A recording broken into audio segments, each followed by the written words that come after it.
Good morning and welcome to a show we like to call Rise and Unwind, the show where we catch up on things everyone's talking about, from entertainment and lifestyle trends to helpful tips that can make your day just a little bit better. My name's Kayla, and this week we've got this. It's really important because it can help you maintain your health and independence, but in order to take full advantage of all of your benefits, you need to know what's included in your coverage. And so the body then slows down the metabolism.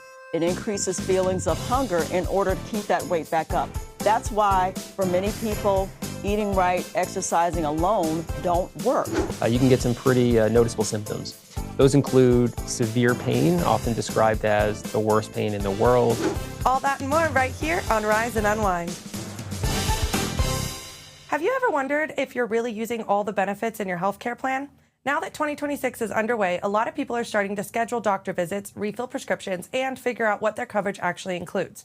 For people who qualify for both Medicare and Medicaid, there are plans designed to help coordinate care and sometimes even help with everyday costs. Joining us now is Marian Cabanillas with UnitedHealthcare to explain how these plans work. Welcome, Marian. Thank you. It's a pleasure to be here. So for people who may not know the term, what exactly is a dual special needs plan or a D-SNP, and who is it meant for exactly? Yes, so dual special needs plans are also known as D-SNPs, and they're for people with Medicare and Medicaid who may need just a little extra help because of their income, because of a disability, or just because of their health needs. And I know that coverage can sometimes feel complicated, especially when you're new to a plan. So what we want to talk about today is getting to know how the plans work and also where to go for support. But one thing I do want to make sure everybody knows right off the bat, with a D-SNP, you will not lose your Medicare or Medicaid coverage. And D-SNPs include care coordination that can help support you throughout the year. And as you kind of just mentioned about these plans, including care coordination, how does that help someone stay on top of doctor visits and preventative care? Yes, great question. So most people that are eligible for D-SNPs manage at least one chronic condition. And that's why care coordination is such an important part of your benefits. Some examples of how care coordination can help, they can do things like track your doctor's appointments, support your medication needs. They can connect you to services like caregiver or housing support.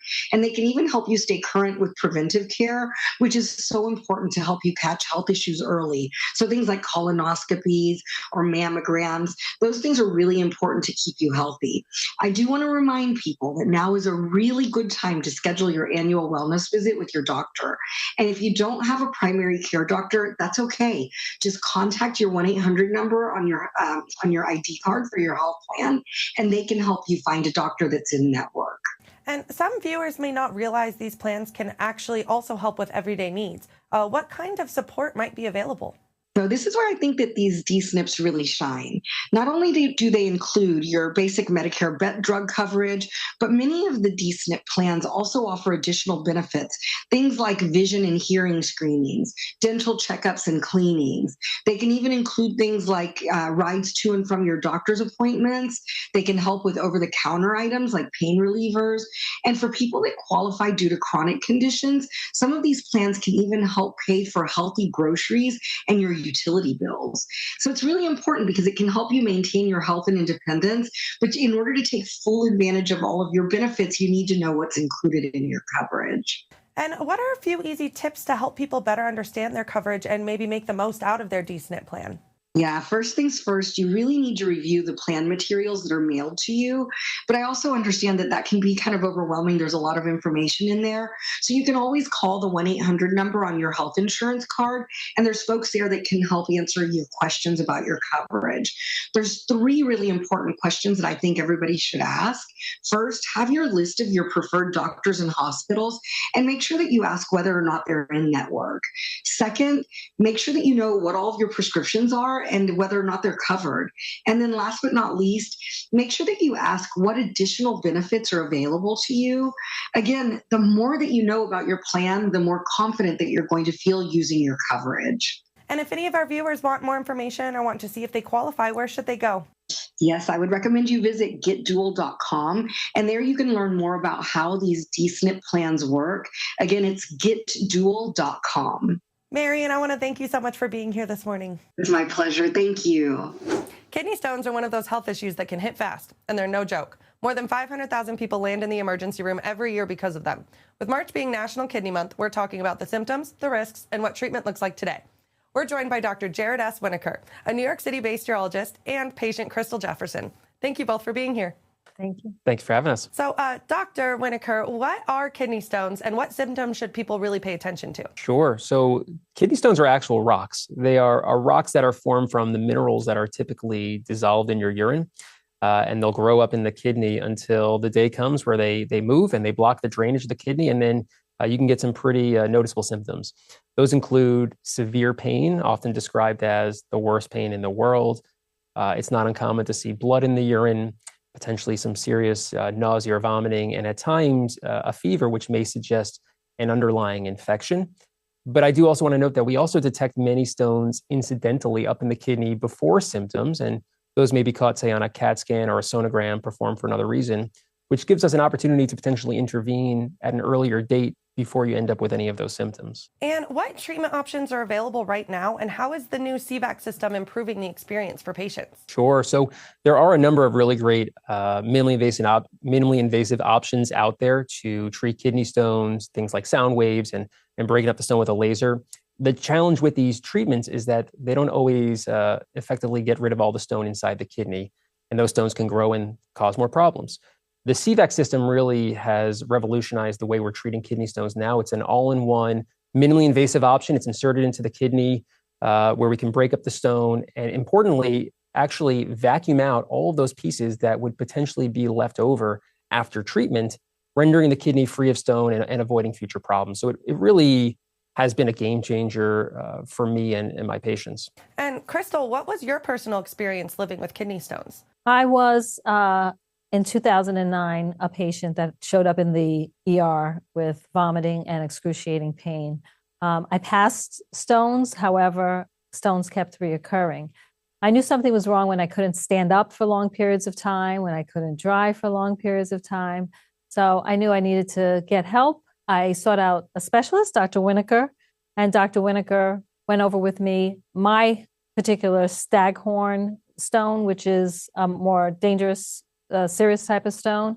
And he explained to me all the various options. The CVAC system was one of them, and I chose the CVAC system because I was a good candidate for it. And post the procedure, my body responded well to the CVAC system. And after going through treatment with the CVAC system, what would you tell someone who might be nervous about getting help? Don't be nervous about getting help and trying anything new. It was an outpatient procedure. I did have to take general anesthesia. I did not have to be admitted, and my recovery was quick for me.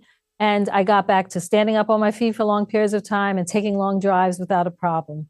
I wouldn't hesitate to do it again. That's great to hear. And Dr. Winokur, where can our viewers go to find more information? Absolutely. There is a wonderful website out there called surewithcvac.com. It has great information, not only on this CVAC treatment we're discussing today, but also on kidney stones in general, as well as the available treatment options out there. So we encourage people to visit that. Dr. Winokur, Crystal, I want to thank you both for being here today. Thanks for your time. Thank you for your time.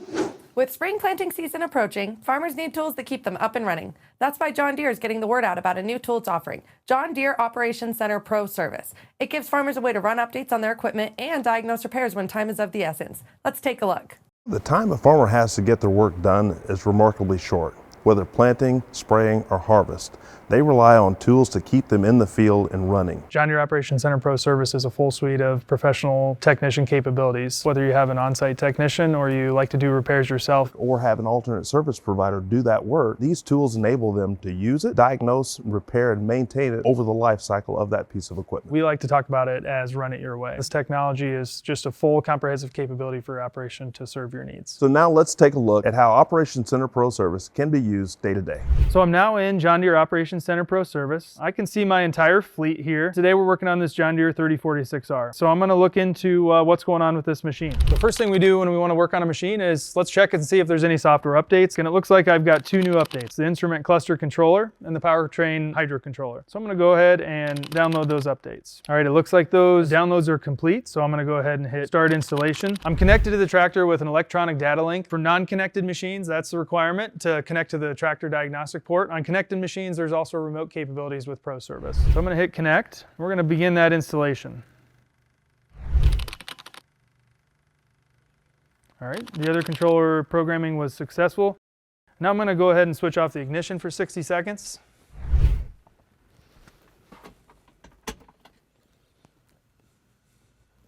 Now within my controller and programming history, you can see that I've updated both of those controllers, the payload software version that it was updated with, and the tool that I used. Okay, so I've got my software updates done. I'm going to go ahead and connect again for diagnostics. It's connecting with the entire vehicle architecture. It's recognized all the controllers on the machines so that we can perform full diagnostics on this machine if needed. Those full diagnostics include readings, recordings, tests and calibrations, anything that a technical repair manual might walk you through if you have a certain issue. One of the amazing features we have within Pro Service is this Ask AI capability to search all the manuals in the machine. For this one, I'm going to put, how do I fix DTC? All right, it looks like it's a 6-pin connector. Right away, I recognize this component under the hood here. So I'm gonna go ahead and go check that connector, seeing if I have any pins or connectors bad and get that fixed.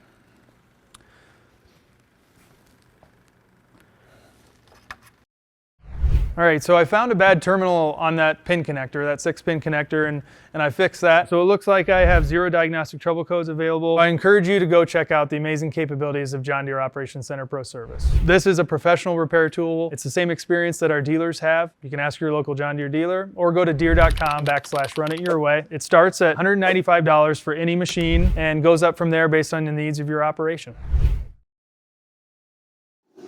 GLP-1 medications have changed the conversation around weight loss. A lot of people are seeing results, but doctors say medication alone isn't the full picture. So what actually makes it stick long term? Misty Mace has finally seen success after years of trying, and Dr. Michelle Gourdin, Chief Medical Officer for CVS Caremark, is here to explain why a whole person approach actually matters. Welcome to the show, you two. How are you? Good. How are you? I'm doing pretty good. Misty, you've been on this journey for a while. What's it been like for you personally? For me, it has been a journey. It's been up and down. I've had some plateaus, I've had some highs, and I've had some lows. I developed obesity in elementary school, and we could just not figure out what was going on. I was active. I was always outdoors, but I started becoming tired. And after school, after high school, we learned that I had thyroid cancer. And so I had my thyroid removed and went through years of radiation treatment. Then I became a wife, a mom. I have a special needs 19-year-old son. And then I became a nurse. And in teaching my patients, I had to practice what I preached. And so how can I, in this appearance, teach someone about weight loss when it appeared that I wasn't even doing the same? But it was a struggle. And so I decided I need to get some help. So at what point did you decide to try a GLP-1 medication? And why did this time feel different from some of your previous attempts? Well, I had tried different fad diets. I had been counting carbs. I had been trying the, fad diets of so many points for this and different things like that. And so I joined CVS's weight management program and I got a health coach. And in working with my health coach, I realized that we had to make behavioral changes and habit changes. And then after I accomplished that and was doing really good with that, we added in my physician. And I had the conversation of, was this medication right for me? I have other things going on. I'm a diabetic. I have high blood pressure and high cholesterol. And so we had to think about those things. And in talking with my physician and a specialist, we decided that a GLP-1 was right for me. So we started low on a dose, and then gradually I've worked my way up. I'm not approaching it fast. I'm approaching it, low and slow, and that way. And then I had to develop a support system. So outside of my health coach and my physicians, I had my family support. And my husband's my biggest fan, and he's my biggest support. And we all had to make a household change in order for this to be successful for me. And Dr. Gourdin, we hear about the early success in these medications, and I've had friends be successful, but research is showing that results don't always last. So what should patients be understanding about some of these realistic long-term expectations? Yeah, GLP-1s are really revolutionary drugs. They drive a level of weight loss that we've just not seen with any other drugs that came before them on the market. And this is relevant in today's times because, frankly, we have an epidemic of obesity in this country. And it's really important for me to say this. Obesity is not a failing of willpower. What we know about the science of obesity is that the body is actually wired to prevent us from starving. And so for many of us, just eating right and exercising and losing weight really triggers in the body sort of a warning signal like, whoa, whoa, whoa. This person is dropping their weight below a set amount. And so the body then slows down the metabolism. It increases feelings of hunger in order to keep that weight back up. That's why for many people, eating right, exercising alone don't work. The GLP-1s come in and sort of flip that script. So what they do is they keep the metabolism high, they keep the feelings of hunger low so that you can reach a healthier weight. But what we also know is that that medication and the sort of impact of that medication does not last long enough. You really do have to couple that with changes in your behavior, changes in your habits, as Misty stated. And we also understand that people need support in fitting those changes into their day-to-day lives. And so what we do in our CVS Weight Management Program is we combine access to the medication to the support that people need to make those day-to-day changes.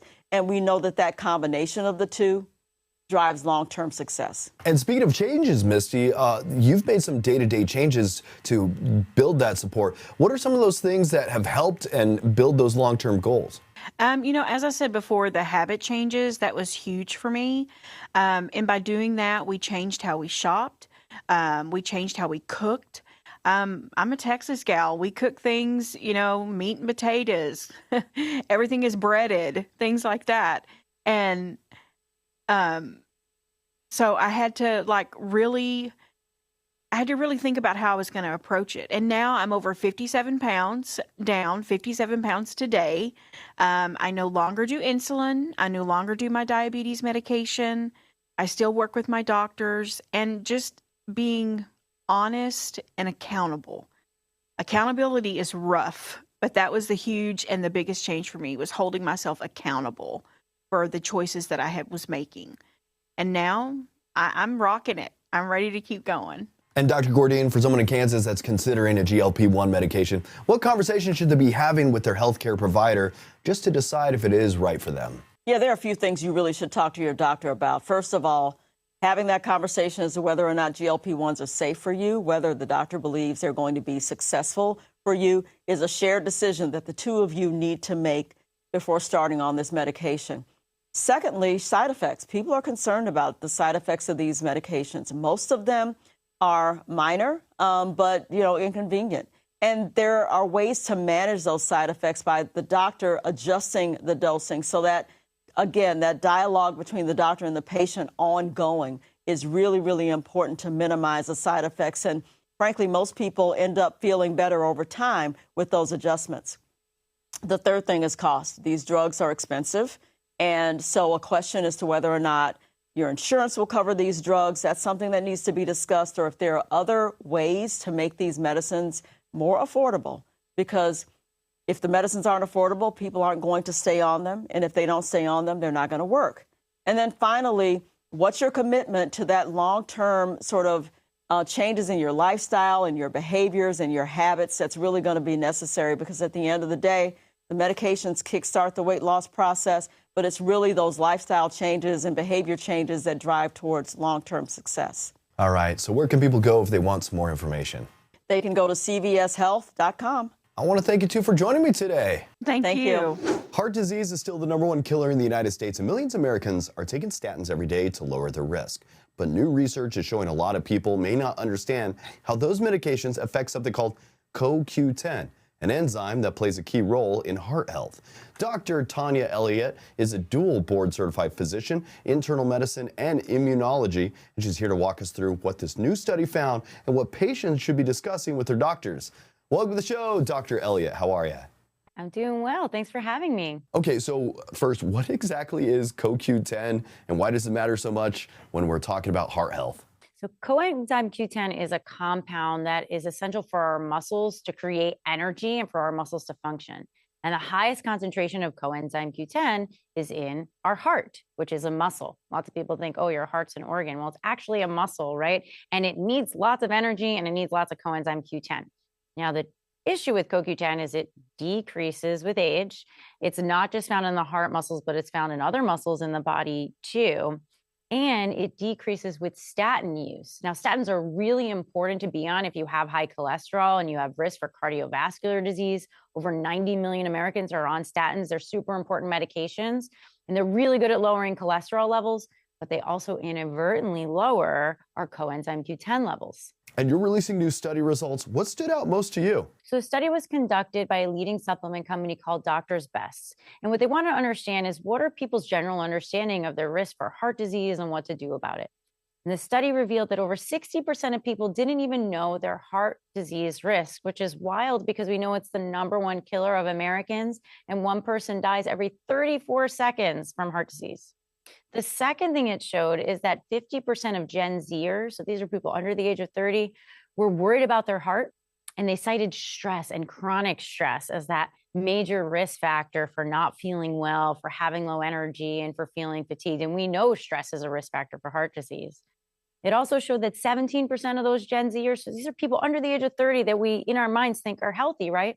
17% of those survey respondents were on a statin for their cholesterol and to protect against heart disease. And very few people knew anything about this correlation between being on a statin and that statin lowering CoQ10 levels.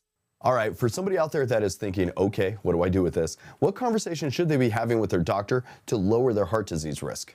First things first is understanding your lifetime risk of developing heart disease. And so getting your cholesterol levels checked, being checked for diabetes, which is an independent risk factor for heart disease, and then having a conversation with your doctor about any other tests that you should do. There's an imaging study that could actually take a picture of your heart to determine whether or not you've got plaque buildup in your heart. And there are other blood tests that are a little bit more precise at helping you identify what your lifetime risk is of cardiovascular disease. So now we've got awareness. The second piece is understanding the relationship between statins and CoQ10. And that's really a conversation with your doctor to say, hey, I'm on a statin. Is CoQ10 supplementation right for me? And usually I say to patients, hey, just eat your supplements, get it from your diet and food. But the highest concentration of CoQ10 is found in organ meat. So I found that to be kind of a hard sell for my patients to recommend eating organ meat every day. And lots of them prefer the supplementation. So chat with your doctor about it. We understand that people who are on CoQ10 supplementation actually have better cardiac outcomes. You're right. The joys of snacking on organ meat is not something I go for.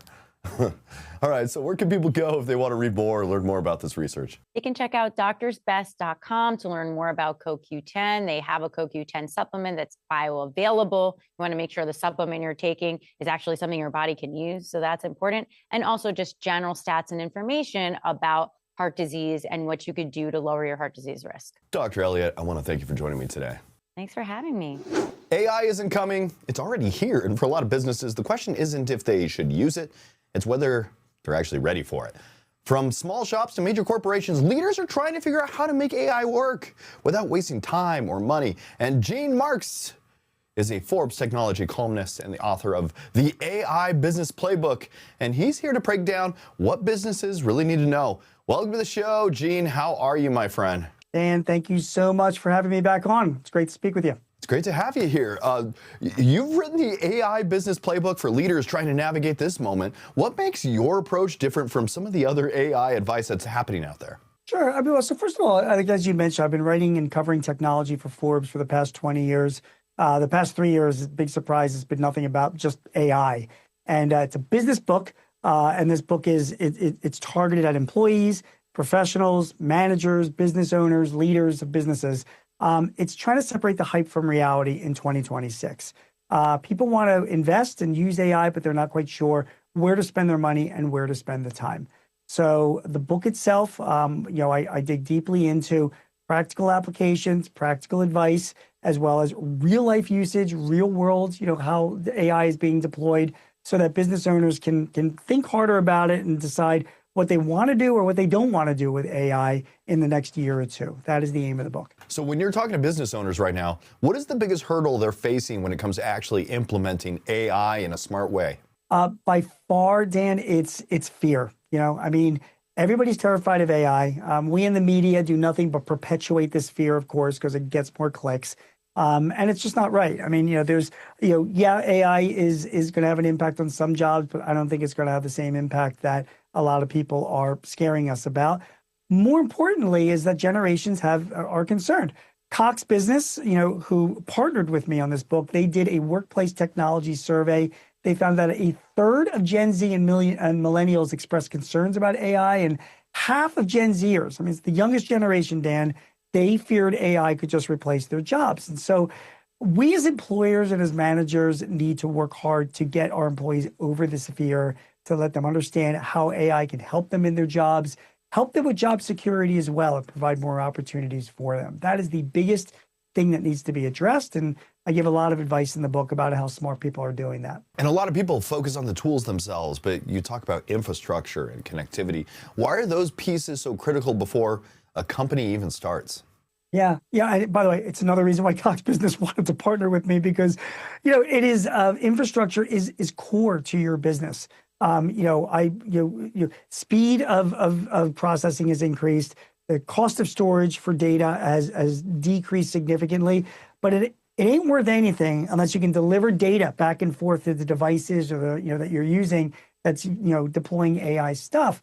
So I give some advice in this. I interviewed some executives from Cox Business about some advice they had about creating the right infrastructure for your business. You got to make sure, if you're a business owner and you are going to be leaning into AI, that you have talked to your infrastructure provider and make sure you're going to get the speed that you need. Otherwise, you could be wasting money on some of these investments. And if business leader is watching and feels like they're falling behind, what's one practical step they should take right now to get ahead? Number one is training. Again, you have a lot of these AI functionalities in your book. I have, when I talked to people and I wrote this book, I found there are a lot of smart business people that are leveraging AI by getting the word out to their employees how they can better use it. So my advice, and again, I write about this in the book, hire like a good consultant or a good trainer. Talk to Microsoft, talk to Google, talk to your accounting software vendor, your HR platform. Have them provide training for your employees so they can get over that fear that I talked about earlier, do their jobs better, be more productive, feel better about this technology, and frankly, be more profitable for your company. That's the step you need to take this year, is getting your people trained on this stuff. And for companies that want to dive deeper into your work or learn more, where should they go? Well, they can go and buy my book if you would like sometime this summer when it's released publicly on Amazon.com and other outlets. But for now, thanks to Cox Business, they partnered with me on this. They're making the book available completely for free. Go to cox.com, cox.com/AI-playbook. You can download the entire book and get a head start on your AI adventure. Gene Marks, I want to thank you for joining me again. Thank you, Dan. It's great speaking with you. And that's going to do it for this week's episode of Rise and Unwind. Thanks so much for spending part of your day with us. If you want to keep up with the show, be sure to follow us online. You can find us on YouTube at Rise Unwind and on Facebook and Instagram at, you guessed it, Rise Unwind. For even more of the show, head to our website at riseunwindtv.com. Thanks again for watching, and we'll see you next time right here on Rise and Unwind. Maybe I should say it again. I don't think we said it enough times.